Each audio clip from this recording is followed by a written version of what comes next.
खबरें जो आपको सीधे जोड़ती हैं हमसे, जिनका आपकी जिंदगी पर होता है सीधा असर। खबरों की वही तस्वीर, बिना बदले बिना डरे, जज्बा सच का लिए, सच दिखाते हैं। ब्याज खारे के खिलाफ कसा गया शिकंजा। सूरत जिला के सूरत शहर पांडेसरा नागसेन नगर में सूदखोर की चपेट में मां बेटे की मौत। आशा सुनावन और बेटे जिग्नेश सुनावन ने दावा किया कि लिए गए ब्याज रकम से ब्याज से ज्यादा चुकाने के बावजूद भी पठानी उग्रानी नहीं रुकी। इतना ही नहीं, बिल्डिंग की फाइल भी ले गए।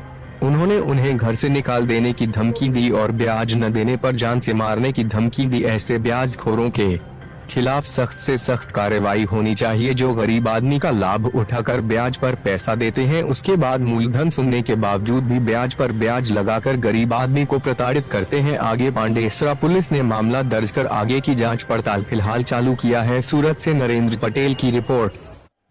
माननीय गुजरात सरकार के निर्देश के अनुसार ब्याजखोरों के खिलाफ मुहिम चलाई जा रही थी। उसमें पांडेसरा पुलिस स्टेशन की हद में 3 फरियादी सामने आए और उन्होंने एक आशा सोनवणे और उसके बेटे जिग्नेश सोनवणे के खिलाफ फरियाद की कि इन्होंने ब्याज पे हमने पैसा लिया था, उसका हमने पैसा और ब्याज दोनों चुका दिया। उसके बावजूद भी ये लोग अभी भी हमें परेशान कर रहे हैं, गाली गलौज करते हैं और मानसिक शोषण करते हैं। उसमें पहला जो केस है, जिसमें IPC 384 और नाना धीरदार अधिनियम की कलम के साथ में गुना दाखिल किया गया है, उसमें 1 लाख रुपए ब्याज पे लिए हुए थे। उनके बदले में 1,75,000 रुपये चुका दिए। उसके बाद में भी कंटिन्यू ब्याज की और पैसे की मांगनी, वो 1 लाख रुपए है वो एज इट इज स्टैंडिंग ही था। और उसकी दोनों माँ और बेटे ये दोनों मांगनी करते थे और इनका अगले के घर में जाके बैठ जाना, गाली गलौज करना, उसको खाना नहीं बनाने देना, घर से बाहर नहीं जाने देना, इस तरह का त्रास इनका था। दूसरा जो इनके खिलाफ फरियादी आया, उसमें फरियादी ने इनसे 1,75,000 रुपये अपनी धर्मपत्नी के इलाज के लिए ब्याज पे लिए थे। उसी समय पे 1,75,000 रुपये ब्याज पे दिए। उसके बदले में 2,27,000 रुपये के कागज पे इन लोगों ने साइन करवाए और साइन करवा के उसका मकान जो है वो खरीद लिया। उसमें लिखान कर लिया कि ये मकान जो है वो मैं इनको बेचान करता हूँ।